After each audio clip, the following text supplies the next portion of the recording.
Coming up, we are at CSUN 2025 and the exhibition hall is open. Are you excited, Sean? I can't wait. Let's get out there.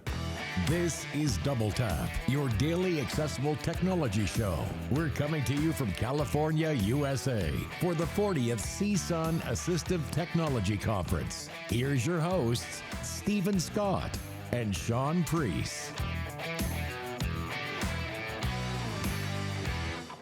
So yeah, here we are. Double Tap is back and we are in the CSUN Assistive Technology Conference exhibition hall that is now officially open to the public today. We're going to be here today and tomorrow. And Sean, I am so excited to get into the exhibition hall.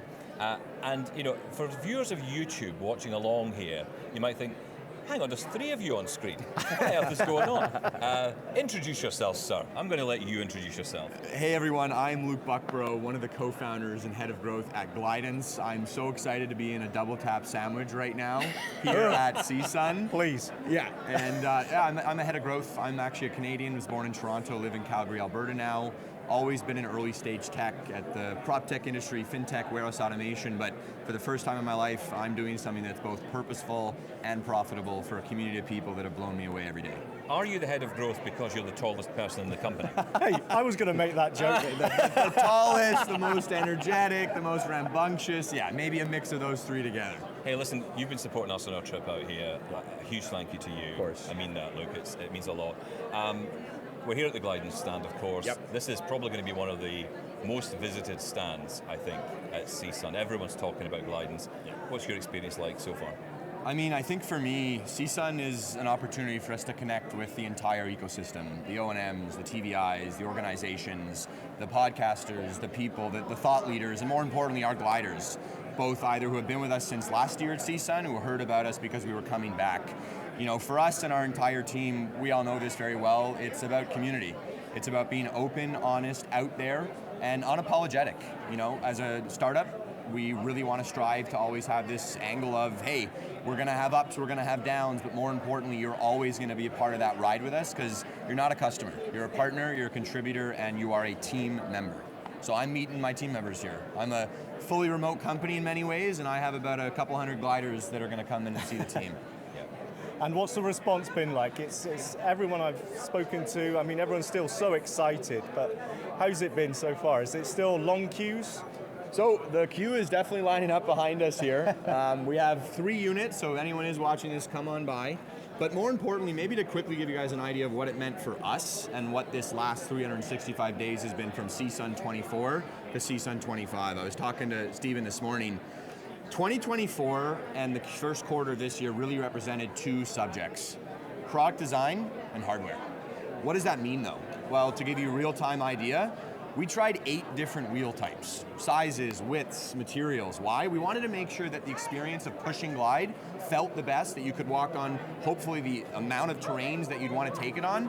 We tried a number of different cameras. I just looked at a spreadsheet yesterday.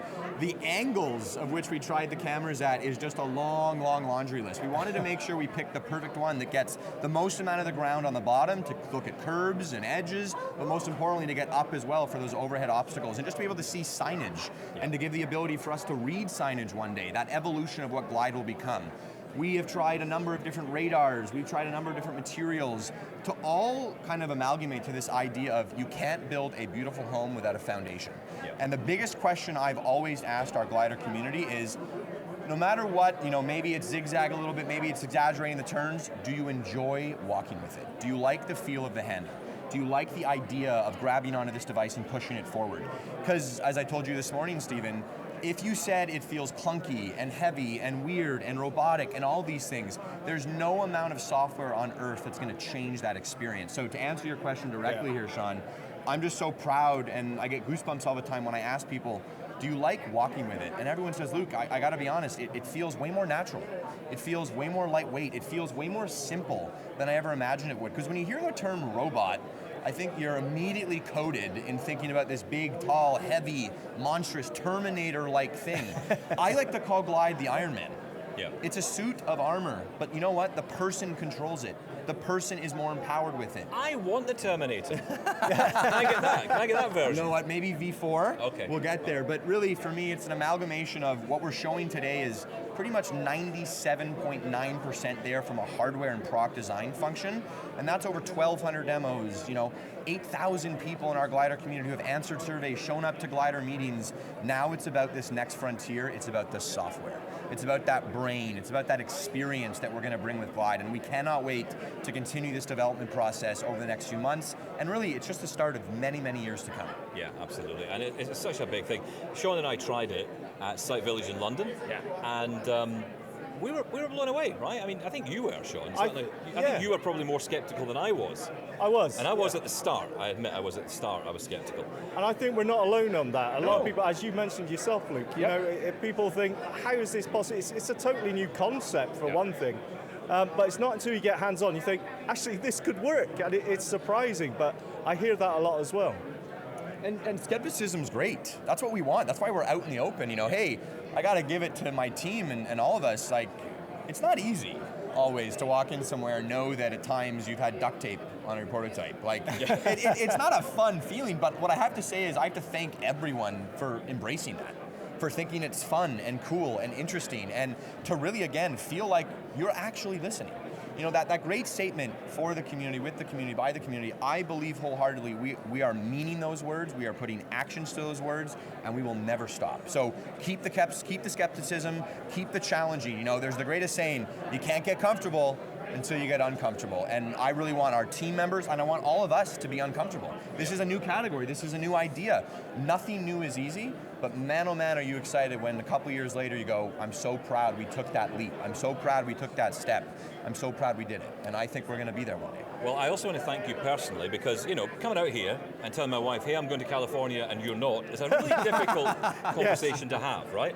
You faced exactly the same experience. Yes, absolutely. I still am. I'm still getting phone calls. Yes. Well, I can say that I am saved thanks to Glidance. Oh. Right? Okay. Because my sources tell me that you are showcasing one of your prototypes, and it's called, by the same name as my wife, Marie. Yes! So, thank you, Luke, you saved me. You saved my marriage. Look at that. Glide, independent mobility, and marriage counseling at the same time. See? If you could just call one Sarah, then I'd be safe as well. That's the next version. Thank you. You have my word. You have my word. The Sarah 2, I think that's brilliant. Amazing. Listen, thank you so much for your support, but also thank you for coming along and starting up our show here in the exhibition hall. It's been wonderful. We can't wait to know and see everything you meet in this entire exhibit hall. What this CSUN represents, aside from Glidance, is innovation, hope, and really just, I've been in tech, and let me tell you, I've never been in a place where you can walk across the booth of, in quote-unquote competitor, if we're honest with each other, and shake their hand and say, how you doing, how you been, can't wait to see you. This community of innovators, thought leaders, and it's just amazing to know that we're all friends. We're all trying to do one thing. We're trying to provide the most amount of options, the most amount of access, and the most amount of independence. And no matter what, I'm happy if all of us do it together. Yeah, well listen, best of luck with it. I know you've got a lot going on. People are already trying out Glide right now. So we're going to be speaking to some of those people through the course of the next few days. It's going to be great. Luke, thanks so much for coming on. Thank you guys, all the best. Thanks, Luke. And we'll continue our coverage. Now, Sean, shall we go a wander? Let's do it. Let's do it. Enjoy, guys. Thank you, Stephen. And now I'm here with Bree Fraser from OneCourt. Hello, Bree. How are you? Hi, I'm doing great. Thank you for having me. So we were just talking before, and this is your first CSUN as well? That's correct. How are you finding it? It's been fantastic, meeting so many new people, reconnecting with people that have tried our device before. It's been rewarding. Well, let's talk about that, the OneCourt device. What can you tell me about that?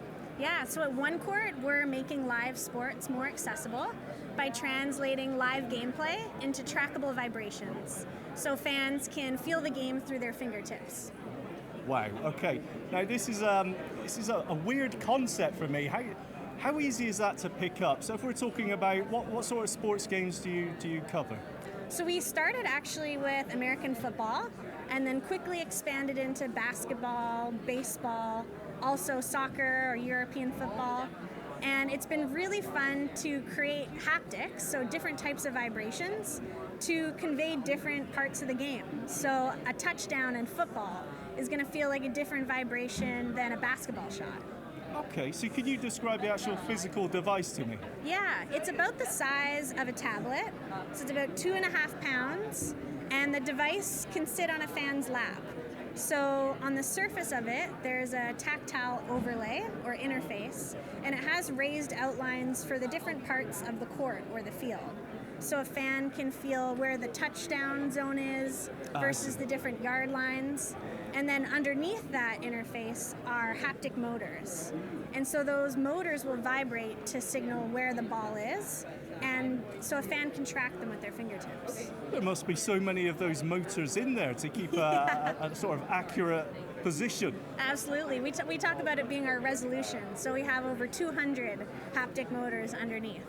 Wow, so you can be pretty pin perfect with where it is. Yeah, exactly.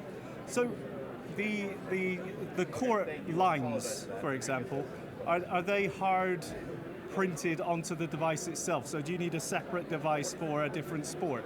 It's a great question. We can actually swap out the interfaces for each sport. So it's one device for any sport, Right. and then that silicone interface will just peel off and switch out. Of course, that makes such sense. Like a screen protector, you can just put a new one on with a new template. Exactly. So what information does it actually show you? Does it show you player positions and the ball, or what? So we have access to all that data, and so for us it's a choice of how much information to convey at what point in the game. So if we use basketball, for example, we're mainly just tracking the ball. And then we're giving spatial details, so where the ball is, and then event details, like is it a bounce, or is it a pass, or is it a shot? And we convey that through different haptics. And then in other sports like baseball, we're actually able to show a little bit more. So we're showing both where the pitch is coming in with the strike zone. We're showing where the players are running from base to base. Oh, really? And then also where the baseball is flying into the infield or the outfield after it's hit. So I would say, out of all the sports, baseball is showing the most detail at any given time. That's amazing. So the device is sitting on the spectator's lap, but how is that device getting the information of what's happening? So it's able to connect through Wi-Fi or 5G connectivity in the arena. So as long as it has a connection, we can be streaming that gameplay live in less than half a second. So it's real time. Amazing. Okay. Yeah. And what about faster moving sports? I mean, I'm not a sports guy. I have no idea, as you could probably tell. I have no idea how fast moving something like basketball is versus, let's say, UK soccer, Yeah. football as I would call it. Yeah. Can it keep up with the movement of the ball? And I mean, that's a challenge that even announcers have. We've found that when announcers are narrating the game, it's really hard to describe that spatial detail when the basketball play is moving so fast from left to right. Yeah. So we've found that through haptics, if fans place their palms flat on the device, they can pretty much cover the whole court. And then they can feel that ball move back and forth really quickly. So we've actually found that by pairing our audio description and our haptics, gameplay comprehension has increased by 74%. Wow. So we've seen a huge increase in that dual sensation to track really fast sports. Well, that's why I said at the start and used the terrible word weird, because I was just trying to get that, I don't know, that sense of movement and what's happening into a player's, not a spectator's head. Yeah. I mean, how quickly does someone who's using this device pick up and say, I can actually visualize it almost in my head, what's happening? Yeah, it's been really fun to share this technology with all fans. Everywhere from the super fan to someone who's never experienced a baseball or basketball game before. And the wonderful thing is that that learning curve has been pretty quick, no matter how much information they know. Yeah. I think especially in the blind and low vision community, we've heard that touch is a really common sense to use. And so that learning curve is definitely flatter than we thought initially it would be. So I would say in a basketball game, we had a fan, her name was Ani, and she was 8 years old. And after about a few minutes of the basketball game, she didn't even want to pass the device on to her friend she was sitting with, because she was able to pick up that live play so quickly. It must make such a difference. I mean, I mentioned I'm not a sports fan, but that may be just because I've never felt like I could participate before. But this changes all that, right? Well, that's a great point. I think at OneCourt, we believe that sports is for everyone. And so a big part of our work is welcoming folks into that sport community and showing them that sport can be for them through a new way to experience the game. Fantastic. So Does the is this an individual that would purchase this, or is this something that the arena would supply, for example? Currently, we're offering them directly in-game. So we're working with the sports teams and the venues to have these devices available at guest services. So a fan can check it out for free of cost and enjoy it at a live game. And then later this year, we'll be launching the at-home experience. Oh, so really? a fan can purchase the device and feel the game from the comfort of their home, which we've heard that sometimes that's a more accessible experience. And then fans can watch games every night. That sounds fun. Yeah, because of course there may be mobility issues that make it impossible to get to the arena in the first place, and being able to do that would be amazing. Yeah, exactly. That is so cool. So where is this rolled out to? Where could someone actually go to a game and experience this for themselves? So within the NBA Basketball League, we've partnered with the Portland Trailblazers. They were our first launch team. And then after that, we brought on the Sacramento Kings and the Phoenix Suns. So those are our 3 NBA teams right now. And we've done that in partnership with Ticketmaster. So they have actually sponsored these devices to be in venue at no cost to fans. Fantastic. Okay. Bree, that sounds amazing. If people want to find out more, where can they go? They can visit our website. We are at OneCourt.io. That's OneCourt.io. And on our website, there's lots of information about our activations across the NBA, and also an opportunity to join our waitlist, so they can be the first to find out about devices being offered at home. Amazing. Bree, thank you so much. Thank you so much. Back to Stephen. Well, I'm over here, Sean, at Procter Gamble, and I'm talking to Sam Latif here. Sam, I've always wanted to get you on the show, and it's so funny because I had to come all the way to Los Angeles to meet someone from Glasgow, Scotland. How typical is that? I know, well, you should have just called me when I was in Glasgow last week. I know. Listen, tell us about the work you're doing here, because a lot of people might be aware of some of what you do at Procter Gamble to make products accessible. Tell us about it. So we want to make our products accessible so that as many people as possible can use our products as independently as possible. And one of the challenges that people with low vision experience when using products, is that a lot of bottles, they feel the same, so what we wanted to do was find a way using Tactile to help people identify products through touch. So we've developed a language which is easy to read for blind and sighted people alike, that is simple compared to Braille, because less than 10% of blind people can read Braille. So we wanted to make something so simple that anyone can learn in a couple of minutes how to know what's inside that product. So I can share the symbols with you if you want. Yeah, let's talk through it. So yeah, you've got them all here.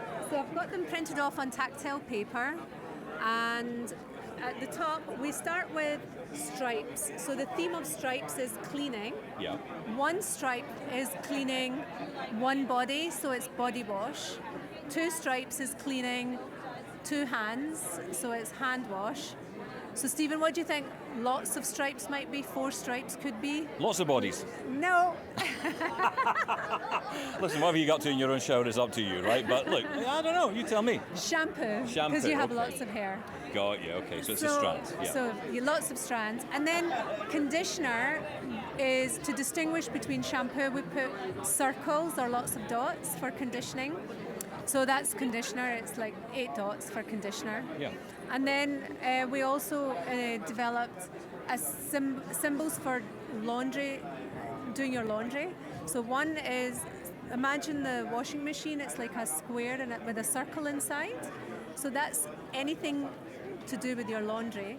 And if that symbol has 4 stripes underneath, that means it's laundry detergent. If the symbol has a wave underneath, it means it's a fabric enhancer.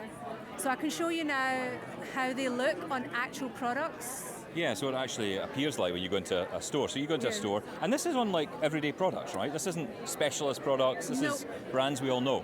So the products I'm going to show you now are actually in store, either in the US or in Europe.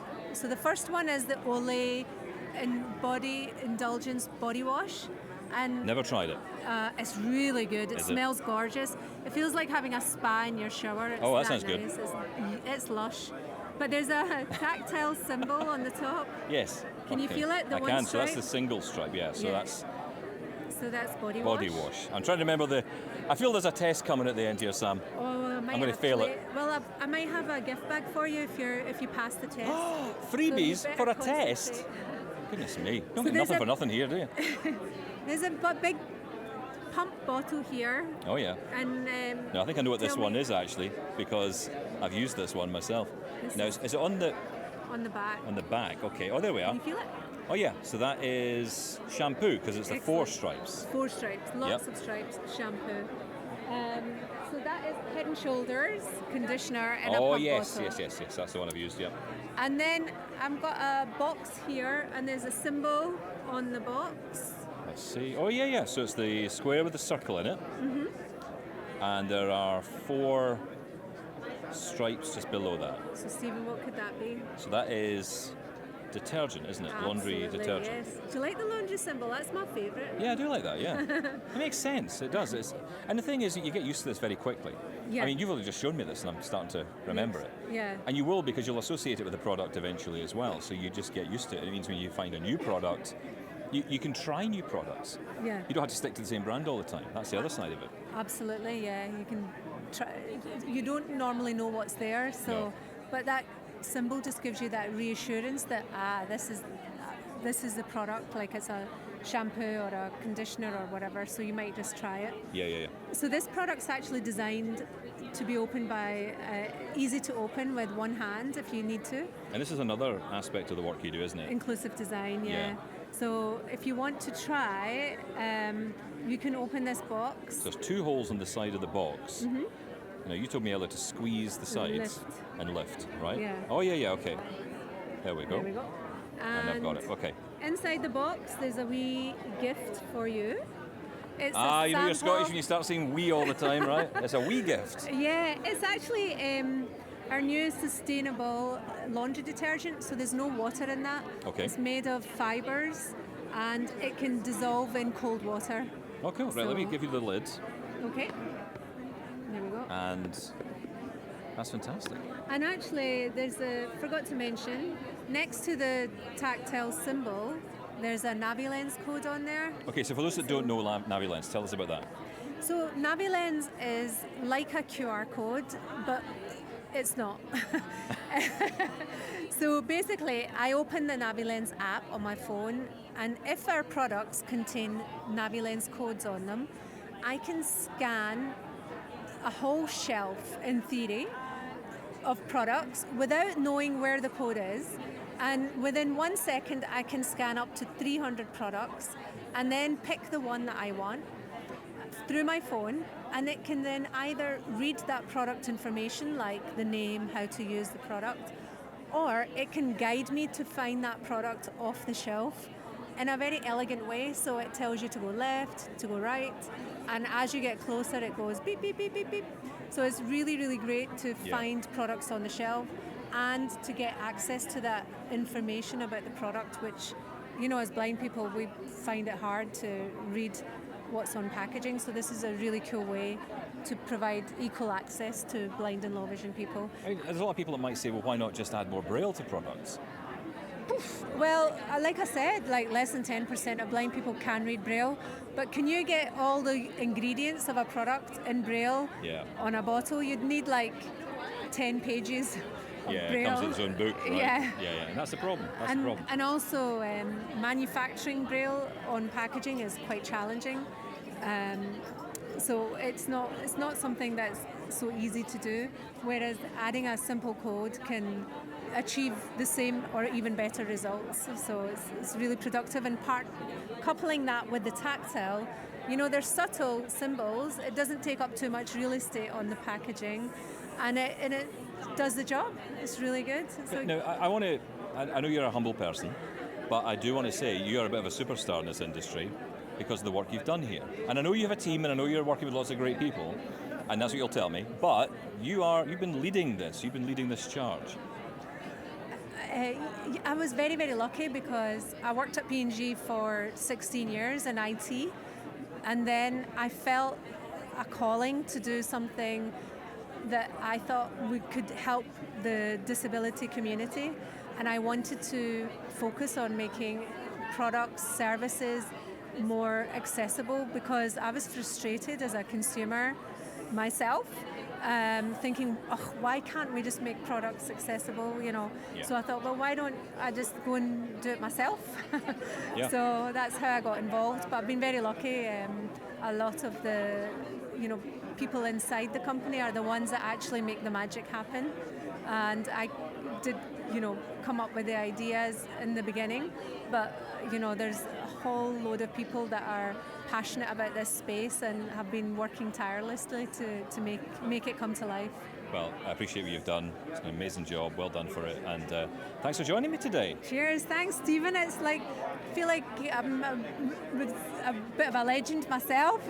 I need to subscribe to this podcast. And she doesn't even subscribe to the podcast. I mean, this is an absolute disgrace. Please, so you're on camera. Yes. You're on audio.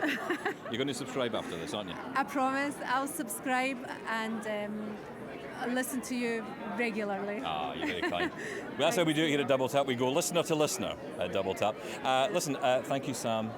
Sean, going to hand it back to you. Where are you? Thank you, Stephen. Now, I'm here with Quenton Christensen from NV Access, and I've got to say, I spoke to Matt and Ryan from Vispero today about JAWS, and to be fair and unbalanced, of course I've got to talk about NVDA, my other favourite screen reader. See how I did that, Stephen? That's very nice. So, Quenton, what can you tell me about NV Access? What have you been doing here at CSUN? Thanks for having me. We have, we presented a session here at CSUN that went really well. We've been in meetings, been to other sessions, wandering the exhibit hall, so yeah, it's a busy week. And of course, I've seen lots of rumours recently about NVDA and AI. Yep. Now, what can you tell us about that? Yep, so AI, in fact, isn't brand new to NVDA. We've had add-ons which have incorporated AI since 2019, at least when I looked back through. So, particularly for image description is one of the big ones, obviously. And they're definitely popular. So one of the things that we did talk about in our session and have mentioned recently in our roadmap are that we are looking into incorporating an AI-based image description into NVDA. It's something that we're starting to look at, so it's not going to be in NVDA 2025.1, but it's definitely something that we're looking at. Yeah, so you mentioned the roadmap there. Is there anything else? Yes, absolutely. So we've got quite a few things that are coming. One of the things which will interest a lot of our add-on users will be a secure add-on runtime. So that will ideally mean an end to the breaking 0.1 releases that that people dislike. So, understandably so. Exactly. Of course, add-ons are so important, right? There's some great add-ons out there, and the add-on manager was a great addition as well. Is there any updates coming to that?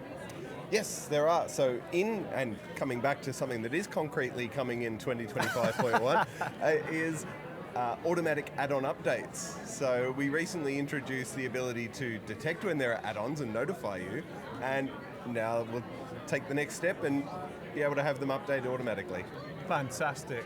Yep. So what is going on at NV Access? Is there any other projects you're looking at, or is there any other direction you're looking at going?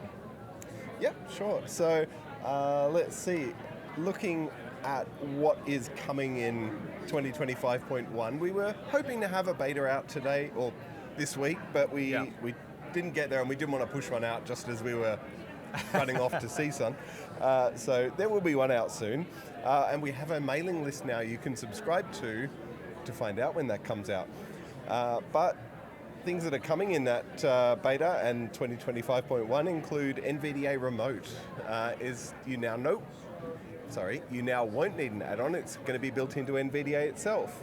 Oh, fantastic. So for people that don't know what that is, explain it a little bit? Yep, NVDA Remote allows you to connect to and control another computer with NVDA itself. So it's useful for teaching, for tech support, for any of those things that you might otherwise want to control another computer for. Yeah, of course, and there's just so many uses for that. And I have used it before, and it was a very successful add-on. But I think just I mean, you've added the add-on manager, which did simplify things a lot. But I think a lot of people may have been put off by having to install an add-on in the first place to access this. So having this as part of the native NVDA is a good move, obviously. Absolutely, it's something that we've definitely been asked about. So we've got support for math in PDF files, so you'll be able to read math better in PDF files now. In Firefox, you'll be able to report highlighted text when a URL with a text fragment is visited. I really couldn't think of an easier way to write that, but yes. But it's when you do a search on Google, for instance, and it comes up with a quote from a web page. When you go to that web page, that text visually will be highlighted. Oh, very nice. And the focus will jump, or at least visually will jump to that point. NVDA will now follow that and report that for you, at least in Firefox, and I believe that's going to be coming in Chrome in time as well. Let's see, you can report current page link destinations, improved font format reporting in LibreOffice. Wow, okay. Keep the display on during sale or Braille reading, which is one which snags people when they're, say, reading a long web page and just letting it read to them, and the display goes, you haven't been using me for a couple of minutes, so I'm going to turn off now. Yeah. and then that can kill the speech. And rate boost and language detection are now in SAPI 5 as well. So very nice. They've previously been just for eSpeak and OneCourt, and so now you'll be able to do them in SAPI 5. That's amazing. Okay, I just think the work you're doing on NVDA is just so impressive every time. Now, what about training materials? Is there any more work going on that? There is. So we've recently updated basic training for NVDA, so our main module, and so that's available now. We've also last year updated the Word module, and I'm currently working on Excel. So that's a lot of work to do. It is a lot of work to do, and we've also updated in the process of getting out there, our certification. So you can become an NVDA certified expert. That's been around for a while, and we've just updated that for 2025. Right. Yep. And let's see, that's where we're at with training and that's amazing. Certification. How many people took up that certification, by the way? Have you got a rough figure there? Let's see. So I have issued some 500 and something certificates to people. Yeah. So that's been a great take up by people, and I know we've had a lot of students, for instance, who've taken it up as something, to prove their skills for searching for work. Yeah, so it's a great addition to a CV, right? Absolutely. Along with others, of course, but yeah, absolutely fantastic. Well, again, Quenton, thank you so much for joining me today, and keep up the great work on NVDA. You're most welcome. Thanks for having me. Thank you. Thank you. Hey guys, we are here at CSUN, the Assistive Technology Conference for 2025. It's 40th year. And we're here thanks to BeMyEyes, Sean, because without BeMyEyes, well, frankly, we wouldn't be able to afford the budget for your underwear. Yeah, you're quite right. BeMyPants is in production as we speak, but of course, where would we be without BeMyEyes in so many areas, but especially for us in CSUN. Yeah, and if you want to find your way around an event like this, something like BeMyEyes just makes the difference, doesn't it? Because you're able to connect to those volunteers, you're able to get the assistance, and every single time I call, I get through really quickly. Yes. But also, I get to speak to some lovely people who are so keen to help us. We want to help blind people, right? Absolutely. Every time I speak to a volunteer, they always say, I wish I'd get more calls. And there's so many volunteers out there as well, so you're always covered. Well, check out doubletaponair.com for all the exclusive content and some cool chats we've been having with Mike Buckley from BeMyEyes about some big announcements here at CSUN. Thanks to BeMyEyes for helping us and supporting us at CSUN and bringing you double tap coverage of the event. So I'm here with Matt and Ryan from Vispero, and hey guys, how you going with CSUN? What's the experience been so far? It is amazing. There's a lot of good customers, and so it's just fun seeing people like you and everybody around the convention. Yeah, it's a blast. It's always a whirlwind, but it's a lot of fun. Glad to be here again. So what are you talking about today or at CSUN? I mean, because we have talked about Insert J Club. Can you tell us a bit more about that? Yeah, so we announced the launch of the Insert J Club at CSUN this year. So it's a community we're building for our JAWS, Zoom Text, and Fusion users. It's a free sign up.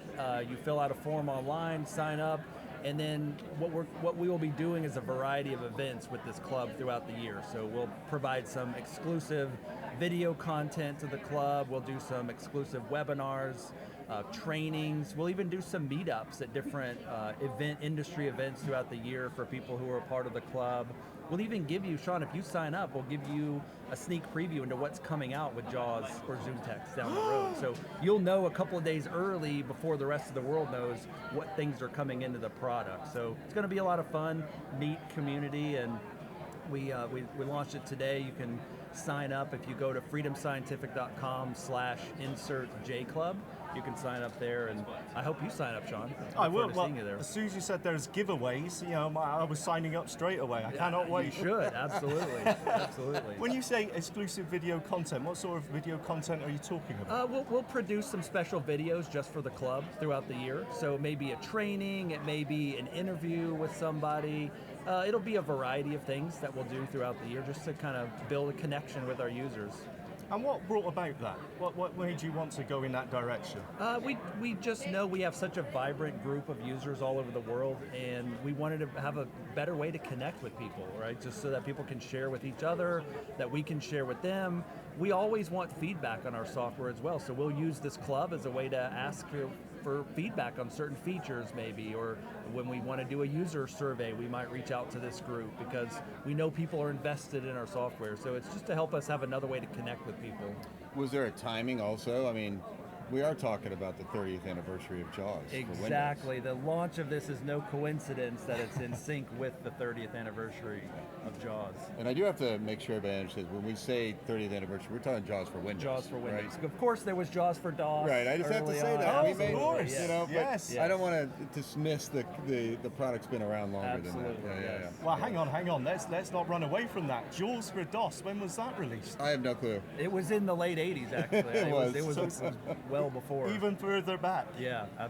So you have, as you said, 30 years of JAWS for Windows, and you are celebrating that throughout the year, is that right? Yeah. We're going to start tomorrow night. So we're going to launch a big party tomorrow night. And our presentation room's kind of cool because we even have to get into our presentations, you have to walk through the mouth of a shark. Oh. And there may be some sharks floating around the exhibit hall as well, so it'll be... Rumor has it. When you start hearing that, dun-dun, you better start looking around. There may be a shark. Pretty sure that's copyrighted. Don't use it. Well, no, I did a different noise. He's not on pitch, don't worry. Yeah. So, sticking with JAWS for just a minute, are there any updates? I know you mentioned you're going to be announcing them later on, but are there any updates or something you can give us today? Yeah, we put an update out early March, just a couple days ago. So we always are adding some small new things in throughout the year. So we updated FS Companion, which is our AI tool to help you learn better how to use JAWS and other products. We added voice dictation, so now you can ask it questions verbally instead of just typing. Absolutely. I didn't see that Even announcement. Matt doesn't know that. You should sign up for the Insert J Club. I'm going to sign up for the Make sure you know. Insert J Club. I mean, I work for the company. Nobody told me. And then we've added some extra Braille support for formatting marking for UEB Braille. This is something our users have been asking about in Braille for quite a long time. The other cool thing we did is we added support now for Zoom Text and Fusion for ARM devices. So now Zoom Text and Fusion can run on Copilot PCs, for example. Of course. JAWS has had this for a while, for about 3 years, but we had a lot of work to do to get Zoom Text and Fusion there, but that's officially out now. So you can run all of our software on any PCs, whether it's ARM or not ARM. Really great because ARM devices are so much more powerful. I get 16 hours of battery show on off. my device, and that's jealous. My battery lasted 1 today, 1 hour. That's it, 1 hour. Well, Stephen will be happy because you can run it on a virtual machine on the MacBook. Absolutely. Very good, yes. yes. I know ZoomText has been it's much used, much loved as well, so it's good to see that getting updated and getting that treatment as well, because I know lots of people have been asking for it. Yeah, and we've been adding some new features. We added something called Live Text View, which we've been getting some good feedback on, so we're putting a lot of work into ZoomText right now. And of course, we recently had the next big thing. How's that progressing? It's actually been good. So we're taking some of the learnings from that that contest that we had, and we've got some things on our roadmap over the summer that's going to start coming out around AI and some better interpretation of the screen and websites and things. So I'm pretty excited of what we're going to have over the summer with some additional AI features. Oh, very cool. Okay, so how's the reaction been, Matt, from customers about the 30th year? People are pumped. I mean, I'm wearing my cool pin on my lapel here that's a 30th anniversary pin. It's actually in the shape of a floppy disk to remember when we used to insert floppies. Not just one. There used to be a series. Like a bunch of them. Did you say 17 earlier? Something like that. Some crazy high number. So and how much fun that was when you put the wrong one in at the wrong sequence, right? Yes, start again. So there's a lot of cool stuff. I mean, the party will be a lot of fun. Hoping to see you there. There'll be people are just psyched about it. There's actually a wall in our presentation room with all 30 years kind of laid out of big moments throughout those 30 years. Yeah. And there's a video for that, which we can give you a link to share so that people can get the description of all of the things that happened over the 30 years. I think it's amazing. The the community behind JAWS, I mean, the Insert J Club's a way to bring it all together, but it's been there forever, and of course, as we all do when we grow up learning these products, we're learning them from teachers who really believe in it. We're learning it from AT instructors who really believe in it, and now we're just kind of bringing it all together with the Insert J Club, and I think the 30 years is a good timing for that for sure. Absolutely. A lot of people have grown up with JAWS, right? It's been part of their childhood and further. So, and guess what? If you come by the room, we even have like a little shark you could cuddle with at night just to remind you. It's a little plushy shark that we're giving away. It's pretty awesome. Again, giveaways. That's why I'm here. That's right. That's absolutely fantastic. Matt, Ryan, thank you so much.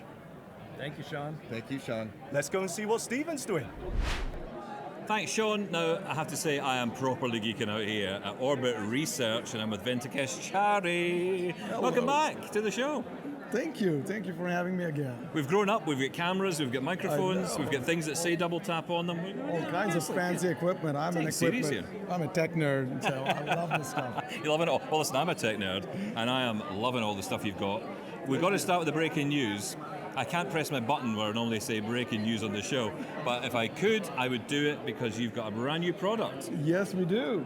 And it is the Orbit player. I'm going to hold it up to the camera so people can see it. But if you're listening, this is very similar to many of those handheld media players you might have heard about before. But one thing I saw in the marketing of this, first off, it's available first in India, correct? That's correct. Now, why did you do that? Because we had a lot of questions about why you chose India first for this product. And actually, some of us thought it may never make it to the rest of the world. To the global market, yes. So there were a number of reasons. So India has been a market for a Daisy player for a long time, and there haven't really been any locally developed or locally manufactured models, with the result that when a player needs service, it's very difficult to find. So we, as you know, a lot of our R&D and our manufacturing is in India, and so we have developed this product in India. It has been developed with lots of feedback from users and the community in India, and so it was planned this way. It's a made in India product. There's a lot of push in India for made in India products, as in many countries, of course. So that was the reason why we sort of launched it that way. The requirements, the specific requirements, were slightly different from what a global product would require. Okay. And so we needed more time to develop the features for a global product. Such as what? What were the... Such as support for certain online libraries. The content on the device. The content of the device. Okay. So the device connects over the internet to online libraries such as Bookshare. So we first developed the connectivity to Bookshare and Sugame Pustakale, which is the Indian library. And then we are working on other libraries such as NFB Newsline, LLS Bar, etc. And that's allowed you to open it up to the wider market. To the wider market, that's right. That's wonderful, yeah. I mean, the thing about it is it's such a cool little device that finally getting hands-on with it here at CSUN. And so it's very similar. It's got your arrow keys, I'm feeling those. And it can talk as well, obviously. You can hear it. Nice. Is that a cappella voices on there? That is Vocalizer. Vocalizer, sorry, I always get mixed up with the two. So very similar. In that way, you're able to navigate around. This is, I mean, I say similar to other products. Of course, we all know what we're talking about. It is very similar to other products. Media products, yeah. That's and right. it does a lot of similar functionality. You can get your books on here. You can listen to internet radio, podcasts. That's right. The key word, I think, in the marketing that I saw was affordable. That's right. And there's many people asking the question, how much does it cost? So the final price has not yet been set, but it will be in the $300 price range. Okay. Retail. And $300 US, yeah? US. Is that in the price? You say price range? So it'll be approximately $300. So okay, give or right. take. Okay, because look, I think a lot of people want access to these devices. We all have smartphones. That's right. And we love our smartphones. That's right.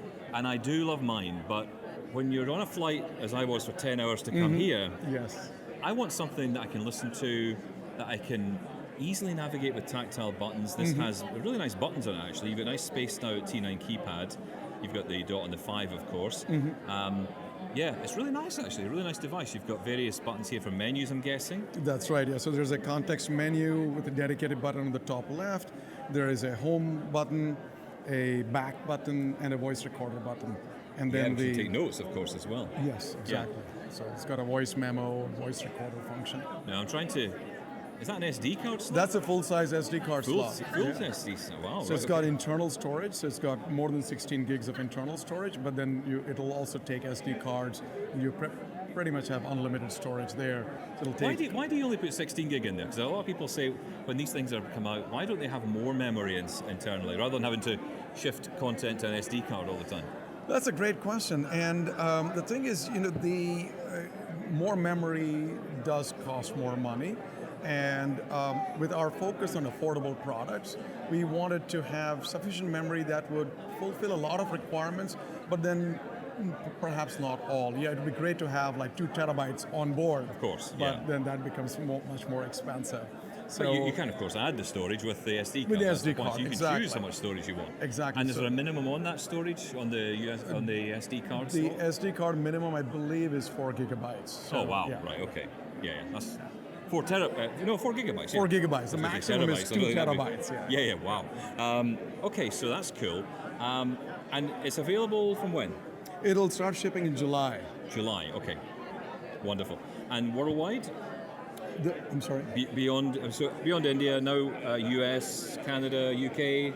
Is that the plan? That's the plan. The plan is to sort of do a global launch. We may not have it for all geographies in the July timeframe, but most of the major ones we plan to have. Okay. Let's talk about some of the other products. I'm going to give you that back. Sure. I'm tempted to walk away with it, but I'm not allowed. So let's talk about some of the other products you've got here, because of course you are known for, and you were always known for, the first, as I still do have, the original Orbit Reader 20. Orbit Reader 20, that's which right. was a wonderful little device. And you now have the Orbit Reader, oh there we are, it's the Orbit Reader 20, and of course you've got the Orbit Reader 20 Plus now. We have the 20 Plus. Which is cool. Which looks exactly the same, but adds some apps. So it's got a calculator, a calendar, an onboard Braille translator, which is a pretty big deal. That's pretty And popular, a clock and an alarm. Yeah, and you've got the 40-cell version of this We as have well? the 40-cell version also, which offers the same features as the 20 Plus. This is my first time getting hands-on with one of these. Oh, actually. really? Okay. Yeah. It's really, I always wanted to try. I love the build quality here. Thank you. You know, it's solid. It really feels solid. I really like the way the keys are laid out, the number of buttons. It just seems logical to me, the way it's laid out. And these, again, the thing about Orbit, and the thing that's always interested me about Orbit and these devices, is that they're affordable devices. We talk so much in our show about the cost of Braille technology, and you've really worked hard at Orbit Research to bring that cost down. We have. But you've done it with actually, I think, really great Braille, because you've got that signage quality Braille. That's right. And we tried very hard to avoid compromises on quality. So and ruggedness is a really critical part of that, because a lot of these are used by young kids, and we've had them actually being thrown literally about 20 feet and still surviving.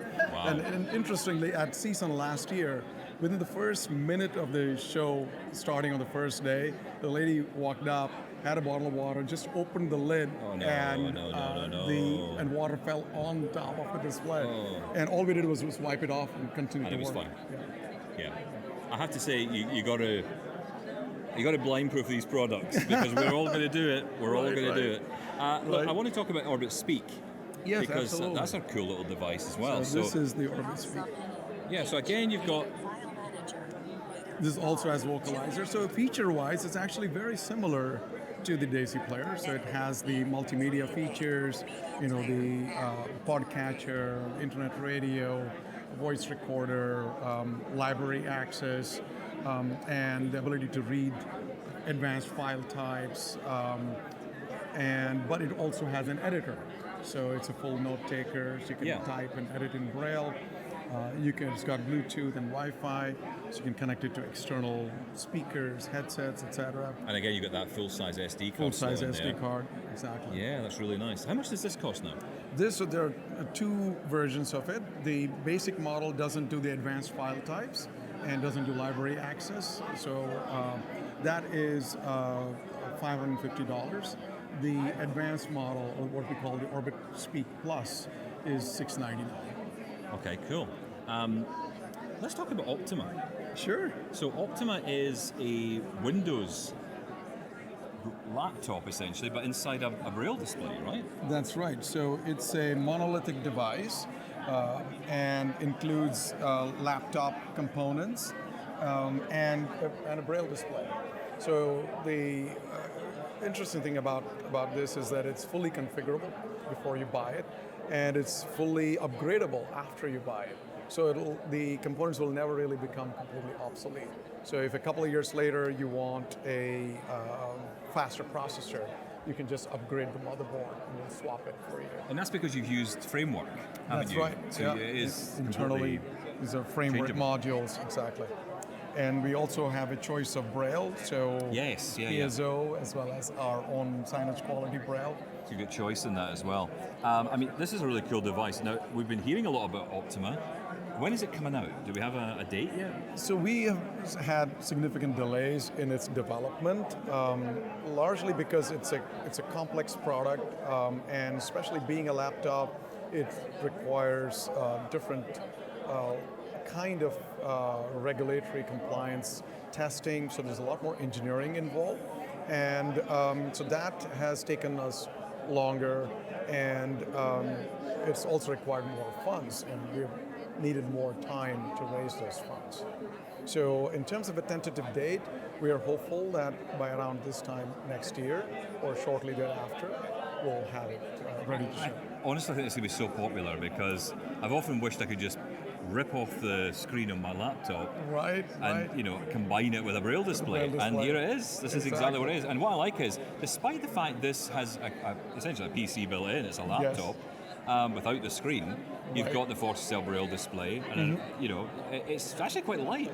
I'm quite surprised at how light it is. I can feel the heat coming off the back of it because it's a PC. That's where the fans are, yes. And so it's like, I know it's a computer here, but I'm amazed at the actual lightness of it. I mean, I wouldn't say it's perfectly fine to carry around. It's the same weight as an average laptop. An average laptop. I'm going to give you that back, but that is so cool. A lot of people are going to be excited about that, and we must mention as well the graffiti, because a lot of people are interested in multi-line displays as well. So we must mention that. Absolutely.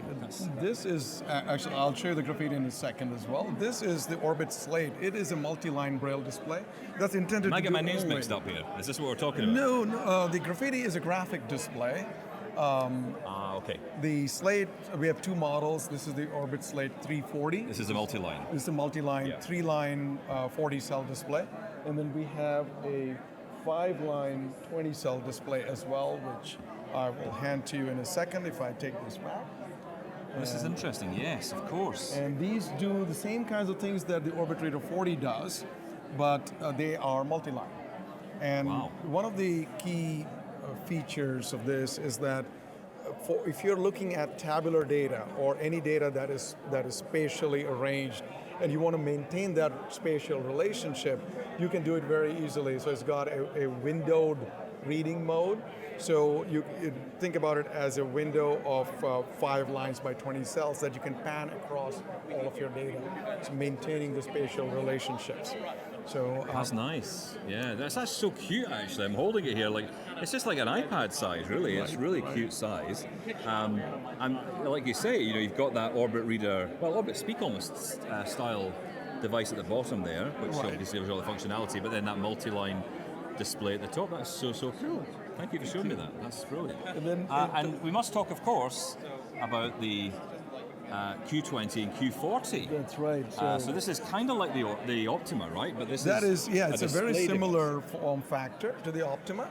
So it's got pretty much the same keyboard. We spent a lot of effort in actually developing this keyboard so that it's got really nice keys and travel, and they are sculpted keys. And the Q20 has the same features and functionality as the Orbit Reader 40 does, except that it's 20 cells and has got a 40 keyboard. The Q40 model is also exactly the same, but it's got 40 cells. Yeah. So they have cursor routing keys, they have the same apps like a calendar, a clock, they have audio capabilities also just for indicators, haptics, and then of course can connect to screen readers. There's no speech output on these? There's no speech output. Okay, no. Right, so I want to do a little test here. Sure. Can you hold it for me? Absolutely. Because regular listeners to my show know that I'm obsessed with keyboards. Okay. So I have to do a keyboard test. Absolutely. Now I'm holding my microphone with one hand, so I'm going to do a little keyboard test here. Yep. I want to see what this feels like. Those keys are nice. So it's not a mechanical keyboard, it's that kind of traditional membrane keyboard, but it's got good. It's actually very much like a Magic Keyboard on a Mac. That's really nice. A little bit more key travel, but that's it. That's really nice. I like that a lot. And you can see they are sculpted, so the main keys, the QWERTY and the numeric keys, the alphanumeric keys are concave. Do you know what it's like my Logitech MX keys? Yes. Yeah. Oh, that's nice. And the other keys are convex, so you get some tactile differentiation there. Oh, and you can feel, And you have the F4 and F8 and you get bumps on the F4 and on the F8. And oh, happy days. I like this keyboard. Okay, so we need to find a way, guys, I'm just saying this to the production team, we need to find a way of getting all this into a bag, okay, because we're taking it all home. I've got a suitcase here. Excellent, we've got suitcases. But no, listen, this is all wonderful. I notice he takes it right off me just at that moment. Listen, Venkatesh, it's been wonderful talking to you. It has been a pleasure. Thanks for having me coming again. on. Tell us where people can find out more about buying all of this in the US and Canada and elsewhere. Sure. The best place to go to is actually our website, orbitresearch.com. Or you can email us at information@orbitresearch.com or sales@orbitresearch.com, and then we'll direct you to the local distributor wherever you are. Amazing. Best of luck with the Orbit Player, and we'll talk soon. Thank you. Well, Sean, what an amazing day at the exhibition hall. I'm so glad we got in here because I know lots of our listeners are keen to hear what is going on in the exhibition hall. Everyone's tuning in. There are actually live streams right now of this hall. Is there? Yeah, on YouTube. You can listen to the ambiance, as you like to say. Oh, not me falling over and knocking things over. I hope I'm not. sure they'll have heard that as well, yeah. Yeah, but no, you're absolutely right. I mean, it's got a great atmosphere here and just so much tech to get hands on with. I love it. I want to buy everything. Can we come back tomorrow? No, we definitely I want to come back tomorrow. Not unless you buy me something. I'm not buying you anything. Get your hand in your pocket for once. Listen, thank you so much to AMI Audio for your support, also to BeMyEyes and Glidance as well for helping us get out here to cover CSUN 2025. We'll be back tomorrow in the exhibition hall with more. Thank you, Sean. Thank you. Bye-bye.